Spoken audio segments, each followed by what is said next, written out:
Claude George Bowes Lyon, 1855–1944, and his wife Cecilia Cavendish Bentinck, 1862–1938, were British aristocrats whose family would soon touch the throne.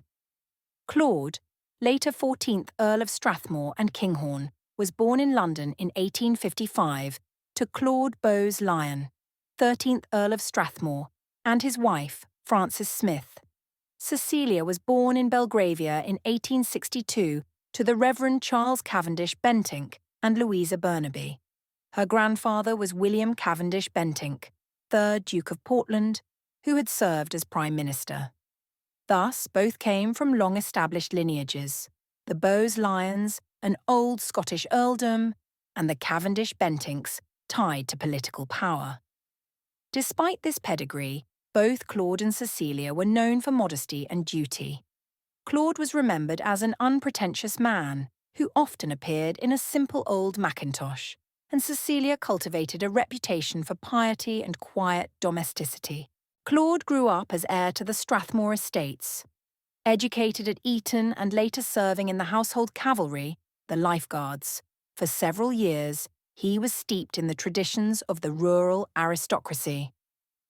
When his father died in 1904, Claude inherited vast properties, Glamis Castle in Scotland, plus several country houses in England, St Paul's Walden, Bury, Gibbside, Streatham and others. He served as Lord Lieutenant of Angus, a ceremonial county position, until 1936. Cecilia was raised in a cultured but relatively modest upper-class family. She grew up in London surrounded by clergymen and country gentry. Her father was a Church of England priest, and her family gatherings included members of the Cavendish and Wellesley dynasties. Cecilia became accomplished in music and the arts. She was noted as an accomplished hostess and talented pianist, and she also loved gardening and embroidery. From the start, she preferred a quiet family life focused on faith and home. Claude and Cecilia married on the 16th of July, 1881 in Surrey.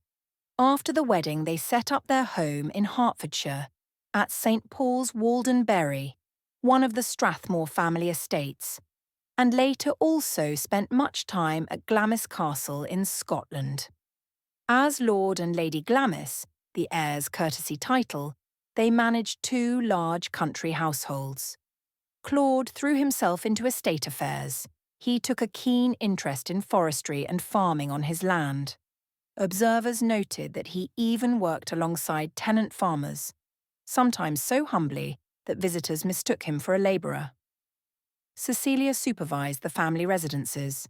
She ran the kitchens with meticulous care, designing the garden at Glamis and hosting dignitaries with warm efficiency.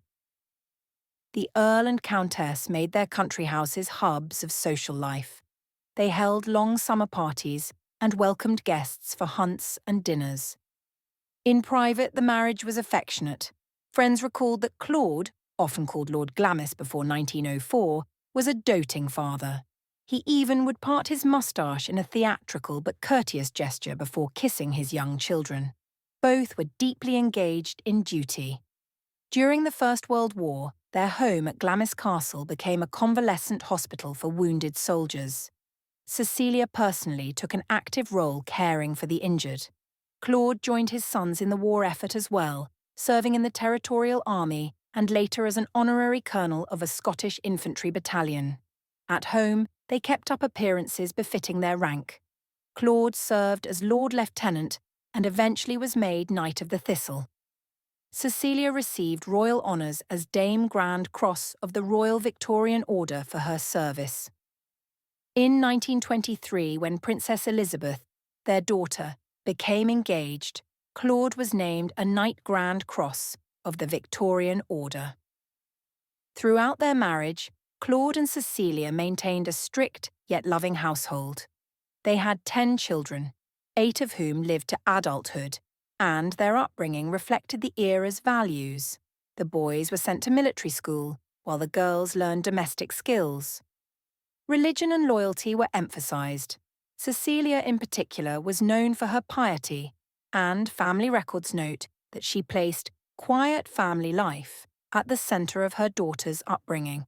Among Claude and Cecilia's children was Elizabeth Angela Marguerite Bowes Lyon, born in 1900.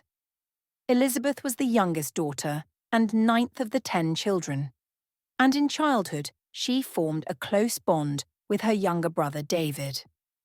The family's age gaps meant Elizabeth grew up largely with her youngest siblings under Cecilia's care, while her older brothers and sisters were often away.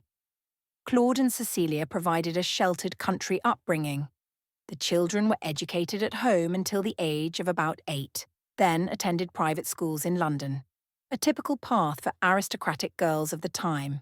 Elizabeth later recalled being taught literature and history by her parents in the nursery years and attending small local schools. The family summered at Glamis Castle, where Elizabeth roamed the gardens with her brother. Her earliest memory was of fireworks on her grandparents' golden wedding anniversary at Glamis.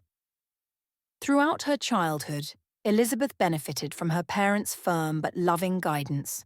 Claude's gentle paternal style and interest in the outdoors made him a favourite of the children. Cecilia's tutelage ensured that her girls became graceful hostesses and well-educated women. Family letters show Cecilia giving small presents to Elizabeth on birthdays and teaching her manners, while Claude allowed his younger children to call him Papa informally, a departure from many aristocratic households. Elizabeth's upbringing was rooted in continuity and duty. She once noted that she felt herself very rich when the family pooled gifts for her 10th birthday, reflecting a warm, if modest, family culture. The Bowes Lyons valued humility and charity. Elizabeth's early years were steeped in the lessons of service her parents modelled. For example, 4 of her brothers served in the Great War, 2 of whom were killed in action, son Fergus in 1915 and daughter Violet in childhood. And the family shared in national sacrifice. As aristocrats, Claude and Cecilia played their parts in the broader social world. Claude was a prominent local leader and military figure. He had been an officer and later honorary colonel, and after 1928, he became a Knight of the Thistle. His foresters admired him for scientific forestry initiatives. He was reportedly among the first in Britain to sow larch from seed, and local tenants remembered his personal kindness. In fact, his estates had many smallholders, and he was famed for treating them unusually kindly. Noblesse oblige was likewise embraced by Cecilia. She was a devoted charitable volunteer during the war and later held the post of president of the local branch of the St. John Ambulance. Among high society, Cecilia was known as Lady Strathmore after 1904. At court functions, she appeared as gracious but unpretentious. For instance, during the 1936 abdication crisis, the press sought her reaction, and she famously demurred, quipping, "I shouldn't waste a photograph on me." Their family's standing rose further when their daughter Elizabeth married into royalty. At the 1923 wedding of the Duke of York, future George VI, and Elizabeth, Claude was made a Knight Grand Cross of the Victorian Order. Claude and Cecilia became the parents of a princess overnight. By 1937, when Elizabeth and Albert were crowned king and queen, Claude and Cecilia occupied seats in the royal box alongside Queen Mary and the young Princess Elizabeth and Princess Margaret. A year earlier, Claude had been elevated to the peerage of the United Kingdom as Earl of Strathmore and Kinghorn, and to the Order of the Garter in the coronation honours. These honours underscored their new role as close relatives of the sovereign. Despite these connections, family stories emphasise that Claude in particular remained modest. He continued to work on the land and even made his own cocoa for breakfast, preferring village attire to formality. Claude and Cecilia's final years were shaped by their daughter's new status. Cecilia, the Countess of Strathmore, suffered health problems in the 1920s but recovered in time to witness Elizabeth's ascension. She attended her daughter's coronation in 1937 from the royal box. In April 1938, She suffered a heart attack while attending the wedding of her granddaughter, and she died 2 months later at age 75. Cecilia had outlived 4 of her 10 children, and her death was noted in newspapers nationwide. Claude, already elderly and very deaf, quietly continued life at Glamis. He lived to see Queen Elizabeth II born in 1926, though he died in 1944, before her accession, of bronchitis at Glamis Castle. He was 89 years old.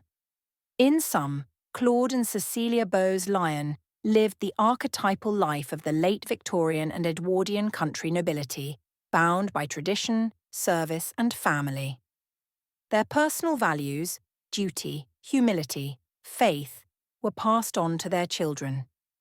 As the Queen Mother later reflected, her parents instilled in us a sense of duty and the belief that those who are given much must give much in return. Though neither Claude nor Cecilia sought the spotlight, their steady character and nurturing upbringing of their family helped shape a future queen. Their lives straddled the old world of landed aristocracy and the new age of a personal monarchy, linking Queen Elizabeth II to generations of Scottish earls and English clergymen.